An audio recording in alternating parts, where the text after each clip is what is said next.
ಎಲ್ರಿಗೂ ನಮಸ್ಕಾರ. ನಾನು ಆಗುಂಬೆ ನಟರಾಜ್. ನಾನೊಬ್ಬ ಸಾಹಿತಿ, ಜೊತೆಗೆ ನಾನೊಬ್ಬ ವಿಡಿಯೋಗ್ರಾಫರ್. ಅಂದರೆ ನಮ್ಮದೇ ಒಂದು ಚಾನೆಲ್ ಇದೆ. ಆ ಚಾನೆಲ್ ಮುಖಾಂತರ ವಿಶಿಷ್ಟ ವ್ಯಕ್ತಿಗಳನ್ನ ಕರೆದುಬಿಟ್ಟು ನಾವು ಮಾತಾಡಿಸ್ತೀವಿ, ಸಂಭಾಷಣೆ ಮಾಡ್ತೀನಿ, ಎಲ್ಲ ಮಾಡ್ತೀನಿ. ಇವತ್ತು ನಮ್ಮ ಜೊತೆಗೆ ಒಂದು ವಿಶಿಷ್ಟ ವ್ಯಕ್ತಿ ಇದ್ದಾರೆ. ಅವ್ರ ಹೆಸರು ಮಂಜುನಾಥ್ ಅಂತ. ನಮ್ಮ ರೋಡಲ್ಲೇ ಕೆನರಾ ಬ್ಯಾಂಕ್ ಇದೆಯಲ್ಲ, ಒಂದು ಬ್ರ್ಯಾಂಚ್ ಇದೆ. ಆ ಬ್ರ್ಯಾಂಚ್ನಲ್ಲಿ ಕೆಲಸ ಮಾಡ್ತಾ ಇದ್ದಾರೆ. ಅವ್ರ ಬಗ್ಗೆ ಸ್ವಲ್ಪ ವಿಷಯ ತಿಳ್ಕೊಳ್ಳೋಕ್ಕೆ ನನಗೆ ಆಸಕ್ತಿ ಇದೆ.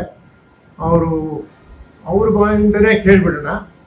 ಯಾಕೆಂದರೆ ಅವರೊಬ್ಬ ವಿಶಿಷ್ಟ ವ್ಯಕ್ತಿ. ನಾನು ಇಂಟ್ರೊಡ್ಯೂಸ್ ಮಾಡೋದಕ್ಕಿಂತ ಜಾಸ್ತಿ ಅವರೇ ಸ್ವಂತವಾಗಿ ಅವ್ರ ವಿಷಯ ಎಲ್ಲ ತಿಳ್ಕೊಂಬಿಡಲಿ. ಸಂಕ್ಷಿಪ್ತವಾಗಿ, ಸರಳವಾಗಿ ಮಾತಾಡಿ. ಸ್ವಾಗತ ನಮ್ಮ ಒಂದು ವಿಡಿಯೋ ಕಾರ್ಯಕ್ರಮಕ್ಕೆ. ನಮಸ್ಕಾರ ಸರ್, ಎಲ್ರಿಗೂ ಧನ್ಯವಾದಗಳು. ನಿಮ್ಮ ಬಾಲ್ಯ ಹೇಗಿತ್ತು? ನೀವು ಎಲ್ಲಿ ಹುಟ್ಟಿದ್ದು?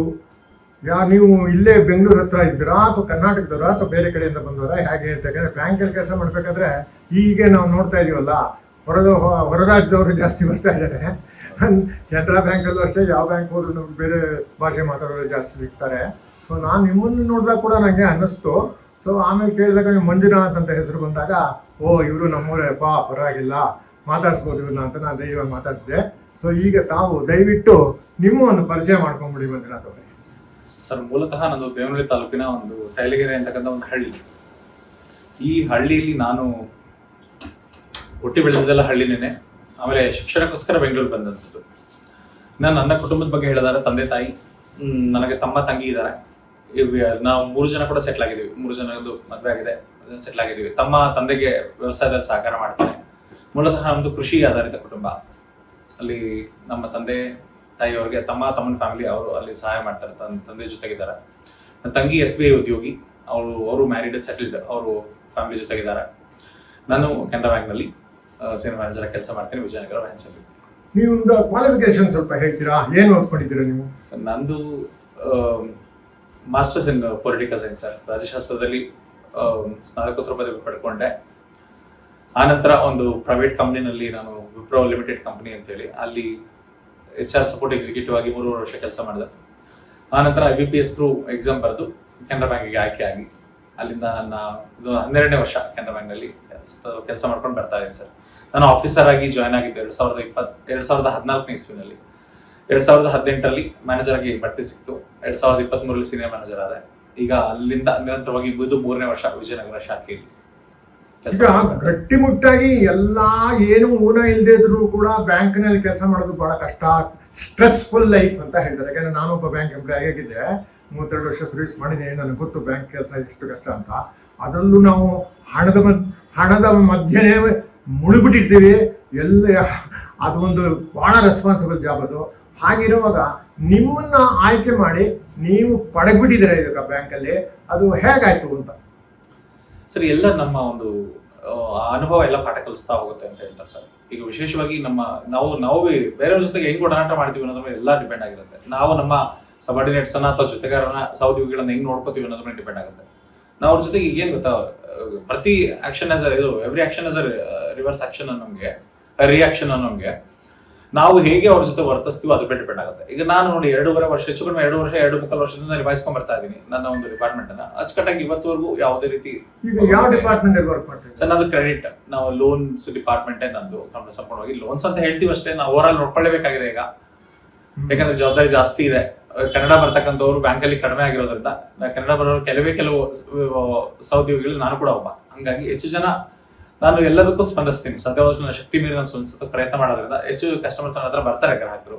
ನಾನು ಯಾರಿಗೂ ಡಿಸಪಾಯಿಂಟ್ ಮಾಡಕ್ಕೆ ಇಷ್ಟಪಡಲ್ಲ. ಸಾಧ್ಯವಾದಷ್ಟು ನನಗೆ ಏನಾಗುತ್ತೆ ಅದನ್ನ ನಾನು ಮಾಡಿ ಕಳ್ಸಿಕೊಡ್ತೀನಿ. ಅವ್ರಿಗೇನು ಬಂದಿದೆ ನನ್ನ ಕೈಲಿ ಆಗೋದು ನಾನು ಮಾಡ್ತೀನಿ, ಆಗದೆ ಇರತಕ್ಕಂಥ ನನ್ನ ಒಂದು ಸಹೋದ್ಯೋಗಿಗಳಿಂದ ಮಾಡಿ ಅವ್ರ ಕೆಲಸ ಕಂಪ್ಲೀಟ್ ಮಾಡಿ ಅವ್ರಿಗೆ ಕಳ್ಸಿಕೊಡ್ತೀನಿ. ಯಾಕಂದ್ರೆ ನಿಮ್ಮ ಸ್ಥಿತಿಲಿ ನಿಮ್ಮ ಸಹೋದ್ಯೋಗಿಗಳು ಅವರು ಬಹಳ ನಿಮ್ಗೆ ಸಹಕಾರ ಕೊಡ್ಲೇಬೇಕು. ಅವರಿಂದ ಚೆನ್ನಾಗಿ ಸಿಗ್ತಾ ಇದೆಯಾ ನಿಮಗೆ? ಖಂಡಿತ ಸರ್, ಸಹಕಾರ ಚೆನ್ನಾಗಿ ಸಿಗ್ತಾ ಇದೆ. ಯಾವ್ದೇ ನಾನು ಹೇಳಿದ್ನಲ್ಲ ಸರ್ ನಿಮ್ಗೆ, ನಾವು ಅವ್ರನ್ನ ಹೇಗೆ ನಡ್ಸ್ಕೋತೀವಿ ಅದ್ರ ಮೇಲೆ ಡಿಪೆಂಡ್ ಆಗುತ್ತೆ. ಈಗ ನಾವು ಅವ್ರು ಏನೋ ಒಂದು ಸಹಕಾರ ಕೇಳಿದಾಗ ನಾವು ಮಾಡಿರ್ತೀವಿ, ನಾವು ಸಹಕಾರ ಕೊಡ್ತೀವಿ. ಇದು all give and take policy sir, ಅಷ್ಟೇ. ಕೊಡು ತಗೊಳ್ಳೋದು. ನಾವು ಚೆನ್ನಾಗಿದೀವ, ನಮ್ಮ ಜೊತೆ ಅವರು ಚೆನ್ನಾಗಿರ್ತಾರೆ. ನಾವು ಅದನ್ನ ಏನೋ ಕೆರೆದು ಹುಣ್ಣು ಮಾಡ್ಕೊಳ್ಳೋದು ಅಂತಾರಲ್ಲ, ಹಂಗ ಇಲ್ಲದ ಅನಗತ್ಯ ವಿಷಯಗಳಿಗೆ ತಲೆ ಹಾಕದೆ ನಮ್ಮ ವೃತ್ತಿಪರತೆ ಏನಿದೆ ಅದಕ್ಕೆ ನಾವು ಸ್ಟಿಕ್ ಆನ್ ಆಗ್ಬಿಟ್ರೆ ಬಹುತೇಕ ಸಮಸ್ಯೆಗಳನ್ನ ಅವಾಯ್ಡ್ ಮಾಡ್ಬೋದು.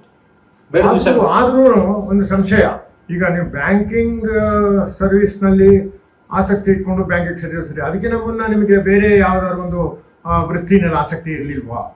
ಇತ್ತು ಸರ್, ನನಗೆ ವಿಶೇಷವಾಗಿ ಬೋಧನೆ, ಟೀಚಿಂಗ್ ಪ್ರೊಫೆಷನ್ ಬಹಳ ಆಸೆ ಇದ್ದಿತ್ತು ಮುಂಚೆಯಿಂದನೂ. ಅದೇನೆ, ಈಗ ನಮ್ಮ ಲೆಕ್ಚರ್ಗಳನ್ನ, ನಮ್ಮ ಒಳ್ಳೆ ಪ್ರೊಫೆಸರ್ ನೋಡ್ಕೊಂಡು ಬೆಳೆದಿದ್ದು. ಈ ಶಾಲೆ ದಿನಗಳಿಂದನೂ ಕೂಡ ಒಳ್ಳೆ ಶಿಕ್ಷಕರು ಸಿಕ್ಕಿದ್ದು ನಮ್ಮ ಪುಣ್ಯ. ಹಂಗಾಗಿ ನಾವು ಒಂದು ಸಹ ಈ ತರ ಟೀಚರ್ ಆಗಿ ನಿಂತ್ಕೋಬೇಕು ಪೋಡಿಯಂ ಮೇಲೆ ಅನ್ನೋ ಒಂದು ಆಸೆ ಬಹಳಷ್ಟು ದಿನ ಇತ್ತು. ಹಿಂಗೆ ಸರ್ ನಾನು ಎಕ್ಸಾಮ್ ಬರದೆ, ಈಗ ನಂದು ನಾನು ಅದೇ ಕನ್ಸಿಟ್ಕೊಂಡೆ ಸರ್. ನಾನು ಗ್ರಾಜುಯೇಷನ್ ಕಂಪ್ಲೀಟ್ ಆದ್ಮೇಲೆ ಪೋಸ್ಟ್ ಗ್ರಾಜುಯೇಷನ್ ಮಾಡಿದ ಉದ್ದೇಶನೇ ಅದು.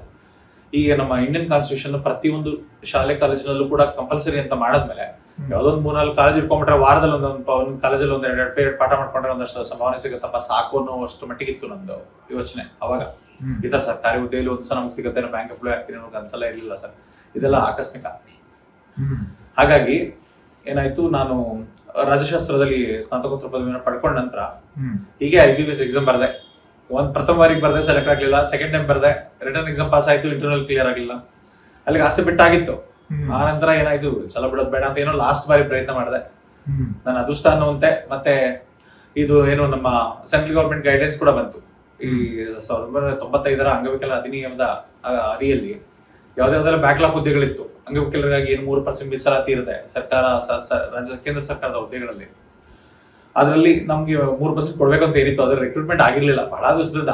1996 ನೀವು ಬ್ಯಾಕ್ಲಾಗ್ಸ್ ಕಂಪ್ಲೀಟ್ ಮಾಡ್ಲೇಬೇಕು, ನಮ್ಗೆ ವರದಿ ಕೊಡಿ ಅಂತೇಳಿ ಸುಪ್ರೀಂ ಕೋರ್ಟ್ ಕೇಳ್ಬಿಡ್ತು ಕೇಂದ್ರ ಸರ್ಕಾರಕ್ಕೆ. 2013-14 2015 ಒಂದು ಡೆಡ್ ಲೈನ್ ಕೊಡ್ತು. ಅಂತ ಸಂದರ್ಭದಲ್ಲಿ ಏನ್ ಮಾಡ್ತು, ಓದಿರೋ ಮಾಸ್ ರಿಕ್ರೂಟ್ಮೆಂಟ್ ಹ್ಯೂಜ್, ತುಂಬಾ ದೊಡ್ಡ ರಿಕ್ರೂಟ್ಮೆಂಟ್ ಆಯ್ತು. ಆ ಸಂದರ್ಭದಲ್ಲಿ ನಾವು IBPS ಎಕ್ಸಾಮ್ ಬರೆದಾಗ ನಮ್ಗೆ ಹುದ್ದೆ ಲಭಿಸ್ತು ನಮ್ಮ ಒಂದು ಅಂಗವಿಕಲ ಮೀಸಲಾತಿ ಅಡಿಯಲ್ಲಿ.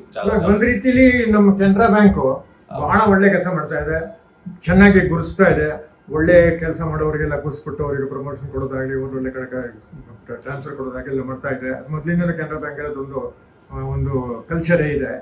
ಸೊ ನೀವು ಈಗ ಈ ಬ್ಯಾಂಕ್ ಅಲ್ಲಿ ಕೆಲಸ ಮಾಡ್ತಾ ನಿಮಗೆ ಒಂದು ತೃಪ್ತಿ ಅನ್ನೋದೊಂದು ವರ್ಡ್ ಇದೆ ನೋಡಿ, ಅದು ಸಿಕ್ಕಿದ್ಯಾ? ಖಂಡಿತ ಸಿಕ್ಕಿದೆ ಸರ್, ಸಿಕ್ಕಿದೆ. ಎಲ್ಲರಿಗೂ ಇದೆ ಸರ್, ಯಾವ ಕೆಲಸದಲ್ಲಿ ಒತ್ತಡ ಇಲ್ಲ, ಎಲ್ಲ ಕೆಲಸದಲ್ಲಿ ಒತ್ತಡ ಇದೆ. ಅದು ಬ್ಯಾಂಕ್ ಅವ್ರದ್ದು ಸ್ವಲ್ಪ ಜಾಸ್ತಿ ಅಂತ ಹೇಳ್ತಾರೆ ಸರ್, ನನಗೇನಾಗ ಅನ್ಸಲ್ಲ.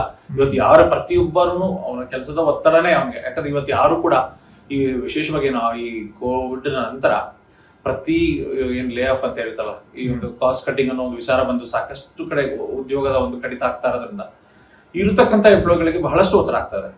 ಬ್ಯಾಂಕಿಂಗ್ ಕ್ಷೇತ್ರ ತುಂಬಾ ಒತ್ತಡ ಅಂತ ಹೌದು, ವಿಚಾರ ಒಪ್ಕೋತೀನಿ.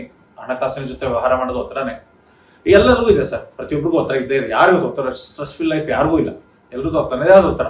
ಇವತ್ತು ಏನೋ ಒಂಥರ ಒಂದು ಧಾವಂತ ಓಡ್ತಿದೀವಿ, ಏನೋ ಯಾವುದೋ ಒಂದು ಗಾಡಿನ ಯಾವ್ದೋ ಪ್ರಾಣಿ ನಮ್ಮನ್ನ ಓಡಿಸ್ಕೊಂಡ್ ಬರ್ತಾ ಇದೆ ತಿನ್ಬಿಡಕ್ಕೆ ಅನ್ನೋ ಒಂದು ಧಾವಂತ. ನಿಮ್ಗೆ 12 ವರ್ಷ ಹೌದು ಸರ್ವಿಸ್ ಆಗೋಗ್ಬಿಟ್ಟಿದೆ ಬ್ಯಾಂಕಲ್ಲಿ. ಹೌದು. ಸೊ ಮುಂದಿನ ಗುರಿ ಏನು? ನೀವೇನು ಬ್ಯಾಂಕಲ್ಲೇ ಇದ್ದುಕೊಂಡು ನಿಮ್ಮ ಒಂದು ಸರ್ವಿಸ್ ಕಂಪ್ಲೀಟ್ ಮಾಡ್ಬೇಕು ಅಂತಿದ್ದೀರಾ, ಅಥವಾ ಏನಾದ್ರು ಅವಕಾಶ ಸಿಕ್ಕಿದ್ರೆ ಫಾರಿನ್ ಗಿರಿನ್ ಹೋಗೋದು, ಅಥವಾ ಇನ್ನೇನಾದ್ರು ಒಂದು ಕೆಲವರಿಗೆಲ್ಲ ಇರ್ತದಲ್ಲ ಒಂಥರ ಆಸಕ್ತಿ ಇರ್ತದಲ್ಲ, ಒಂದು ಆಂಬಿಷನ್ ಅಂತ ಇರ್ತದಲ್ಲ, ಆ ತರ ಏನಾದ್ರು ನಿಮಗಿದೆಯಾ?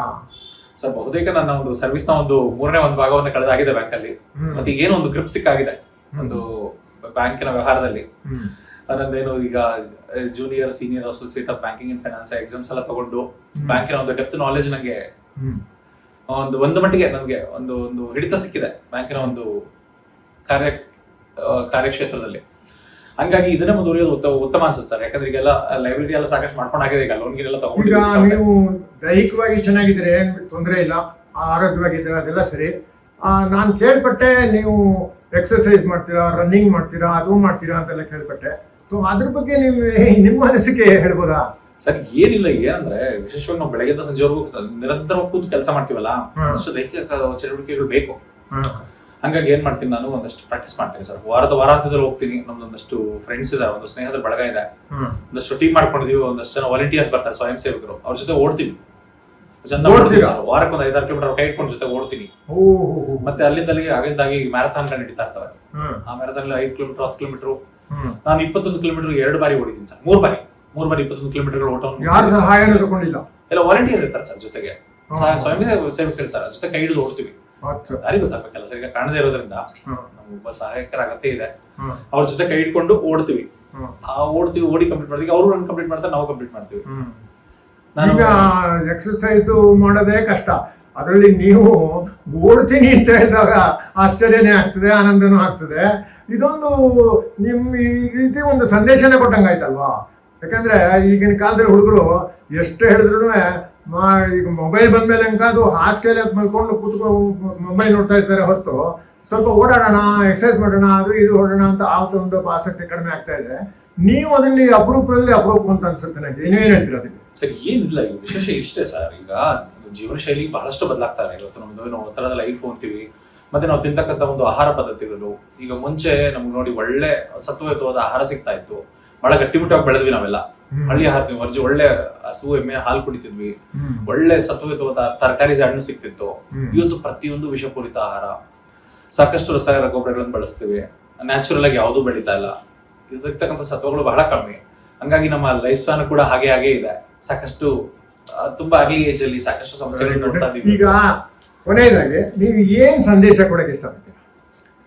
ಸಂದೇಶ ಏನಿದೆ ಸರ್, ಜೀವನವನ್ನು ಸಂತೋಷವಾಗಿ ಕಳಿಬೇಕು. ನಗ್ನಗ್ತಾ ಇರೋದು, ಒತ್ಕೊಂಡು ಹೋಗಲ್ಲ ಇರೋದನ್ನ. ಇವಾಗ ನಾನು ಅಂಗವಿಕಲತೆ ಕಣ್ಣು ಮುಚ್ಕೊಂಡು ಕೂರೋದಿಲ್ಲ, ಕಟ್ ಕೂತ್ರೆ ಏನ್ ಪ್ರಯೋಜನ?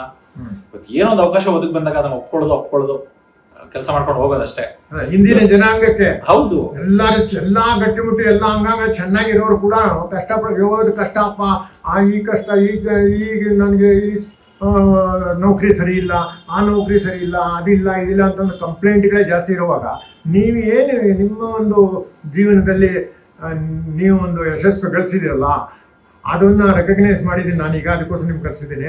ನೀವು ಏನ್ ಹೇಳಕ್ ಇಷ್ಟಪಡ್ತೀರಿ? ಅದೇ ಸರ್, ಈಗ ಏನ್ ಗೊತ್ತಾ, ಖಾಲಿ ಸರ್ ಕೂತು ತಿನ್ನೋದು, ಕೂತು ಉಣ್ಣೋನ್ಗೆ ಕುಡಿಕೆ ಹಣ ಸಾಲಲ್ಲ ಅಂತಾರಲ್ಲ, ಹಂಗೆ ಏನಾಗುತ್ತೆ ಗೊತ್ತಾ, ಸುಮ್ನೆ ಕೂರೋದ್ ಬೇಡ ಸರ್. ಯಾಕೆ ಕೂರ್ಬೇಕು? ಏನೋ ಒಂದು ನನ್ನ ಕೈಲಿ ಆಗುವಂತ ಕೆಲಸ. ನಾನೀಗ ಒಂದು ಗ್ರಾಜುಯೇಟ್ ಅಪ್ಪ, ನಾನು ಯಾಕೊಂದು ಅಂಗಡಿಗೆ ಒಂದು ಸಣ್ಣ ಒಂದು ಟೀ ಶಾಪ್ ಮಾಡ್ಲಿ? ಈ ತರದ ಮನೋಭಾವ ಎಲ್ಲ ಬೇಡ. ಏನಾಗುತ್ತೋ ಅದನ್ನ ಮಾಡೋಣ. ಇವತ್ತು ಪ್ರೊಫೆಷನಲ್ ಆಗಿ ನಾವು ಜೀವನ ಮಾಡೋದಕ್ಕೆ ಒಬ್ಬರ ಕೈ ಚಾಚದೆ ನಮ್ಮ ಹಣವನ್ನು ನಮ್ಮ ಅನ್ನವನ್ನು ನಾವು ಸಂಪಾದನೆ ಮಾಡ್ಕೊಳ್ಳೋದಕ್ಕೆ ಯಾರು ಹಂಗೆ ಯಾಕೆ? ಇವತ್ತು ಆಡ್ಕೊಳ್ಳೋರು, ನಗೋರು ಯಾರು ಬಂದು ನಮ್ಮನ್ನು ನೋಡಲ್ಲ ಸರ್. ನಾವೆಲ್ಲ ಸ್ಕೂಲಲ್ಲಿ ಫಸ್ಟ್ ಶಾಲೆಗೆ, ನಾನು ಈ ವಸತಿ ಯುವತ ಶಾಲೆಯಲ್ಲಿ ಓದಿದ್ದು. ನಮ್ಮ ಅಪ್ಪ ಅಮ್ಮನಿಗೆ ಬಹಳಷ್ಟು ಜನ ಹೇಳ್ಸೋರು, ಓಹೋ 2 ಮಕ್ಳಿಗೆ ಇಡ್ತು ತನ್ನಾಕಾಗಿ ಯೋಗ್ಯತೆ ಇಲ್ಲ, ಯಾವುದೋ ಒಂದು ಬೋರ್ಡಿಂಗ್ ಸ್ಕೂಲ್ ಬಿಡ್ತಾ ಇದಾರೆ. ಆದ್ರೆ ನಮ್ಮ ಅಪ್ಪ ಅಮ್ಮನ ಉದ್ದೇಶ ಇದು ಅರ್ಥ ಆಗ್ಲಿಲ್ಲ ಅವ್ರಿಗೆ.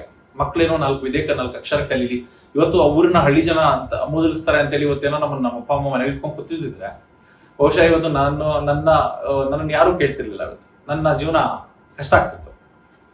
ಇವತ್ತು ನಾನು ಒಬ್ಬ ಟ್ಯಾಕ್ಸ್ ಪೇಯರ್ ಆಗಿದ್ದೀನಿ ಅನ್ನೋ ನನಗೊಂದು ಹೆಮ್ಮೆ ಇದೆ. ನನ್ನಿಂದ ಒಂದು ಕುಟುಂಬ ನಡೀತಾ ಇದೆ. ನೋಡಿ, ಆ ವರ್ಡ್ ಯೂಸ್ ಮಾಡೋದಿಲ್ಲ, ಟ್ಯಾಕ್ಸ್ ಪೇಯರ್ ಆಗಿದ್ದೀನಿ, ನಾನು ಯಾಕಪ್ಪ ಟ್ಯಾಕ್ಸ್ ಕೊಡ್ಬೇಕು ಅಂತ ಒಂದು ಮನೋಭಾವ ಇರೋರಿಗೆ ನೀವು ಒಂದು ನಾನು ಒಬ್ಬ ಟ್ಯಾಕ್ಸ್ ಪೇಯರ್ ಅಂತ ನೀವು ಹೆಮ್ಮೆಯಿಂದ ಹೇಳ್ಕೊಳ್ಳೋಣ ಸರ್. ಇವತ್ತು ನಾವು ಬಿಡ್ತಾ ಇದೀವಿ, ನನ್ನಿಂದ 4 ಜನ ಸಮಾಜದ ನಮ್ದೊಂದು ಕಾಣಿಕೆ ಇದೆ ಅಂದಾಗ ಖುಷಿ ಪಡೋಣ.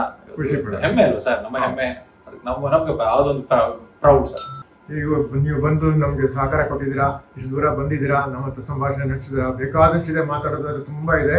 ಆದ್ರೆ ಸಾಂದರ್ಭಿಕವಾಗಿ ಹೇಳೋದಾದ್ರೆ ನಾನು ಈ ಕೆಲಸ ಮಾಡ್ತಾ ಇದ್ದೀನಿ ಯಾಕಂದ್ರೆ ಸ್ವಲ್ಪ ಸಾಧಕರನ್ನ ಗುರುತಿಸ್ಬಿಟ್ಟು ಅವ್ರ ಬಗ್ಗೆ ನಾವು ಸ್ವಲ್ಪ ಸಂಭಾಷಣೆ ಮಾಡಿ ಗುಡ್ಸೋಣ ಅಂತ ಅದಕ್ಕೋಸ್ಕರ ನಿಮ್ಮನ್ನು ಕರೆದಿದ್ದು. ನಿಮ್ಗೆ ನಾನು ಆಭಾರಿಯಾಗಿದ್ದೀನಿ. ದೇವರು ಎಲ್ಲ ರೀತಿಯಲ್ಲೂ ನಿಮ್ಗೆ ಒಳ್ಳೆ ಜೀವನ ಕೊಡ್ಲಿ, ಒಳ್ಳೆ ಇದು ಕೊಡ್ಲಿ. ನಿಮ್ಗೆ ಮದುವೆ ಕೂಡ ಆಗಿದೆ, ಮಕ್ಕಳಿದ್ದಾರೆ ಅಂತ ಕೂಡ ಗೊತ್ತಾಯ್ತು. ಸೊ ಸುಖ ಜೀವನ ನಡೆಸಿ ಅಂತ ಹೇಳಿ ನಾನು ದೇವ್ರನ್ನ ಬೇಡ್ಕೊತೀನಿ. ದಯವಿಟ್ಟು ಇಲ್ಲಿಗೆ ಬಂದಿದ್ದಕ್ಕೆ ಬಹಳ ಬಹಳ ಬಹಳ ಬಹಳ ಥ್ಯಾಂಕ್ಸ್ ಹೇಳಕ್ ಇಷ್ಟಪಡ್ತೀನಿ. ನಮ್ಗೆ ದೇವ್ರೊಳಗೆ ಮಾಡಿ. ನಿಮ್ಗೂ ಅಷ್ಟೇ ಸರ್, ನಿಮ್ಗೂ ಅಷ್ಟೇ. ನನ್ನೊಂದು ಅವಕಾಶ ಕೊಟ್ಟಿದ್ದಕ್ಕೆ ನಾನು ನಿಮ್ಗೆ ಆಭಾರಿಯಾಗಿದ್ದೇನೆ. ನನ್ನ ಒಂದು ಇದನ್ನ ಮನಸ್ಸಲ್ಲಿ ಮಾತುಗಳನ್ನ ಹಂಚ್ಕೊಳ್ಳೋದಕ್ಕೆ ಒಂದು ವೇದಿಕೆ ಕಲ್ಪಿಸ್ಕೊಟ್ಟಿದ್ದೀರಾ. ನಿಮ್ಗೂ ಕೂಡ ಶುಭವಾಗ್ಲಿ. ನೀವು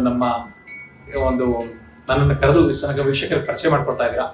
ನನ್ನ 4 ಮಾತು ಯಾರಿಗಾದ್ರೂ ಸ್ಫೂರ್ತಿ ಆದ್ರೆ, ಅವರ ಒಂದು ಜೀವನದಲ್ಲಿ ಏನಾದ್ರು ಸ್ವಲ್ಪ ಬದಲಾವಣೆ ಆಯ್ತು ಅಂದ್ರೆ, ನಾನು ಇವತ್ತು ಮಾತಾಡಿದ್ರು ನಿಮ್ ಜೊತೆ ಕೂತಿದ್ದು ಒಂದಷ್ಟು ನನಗೂ ಸಂತೋಷ ಅನ್ಸುತ್ತೆ.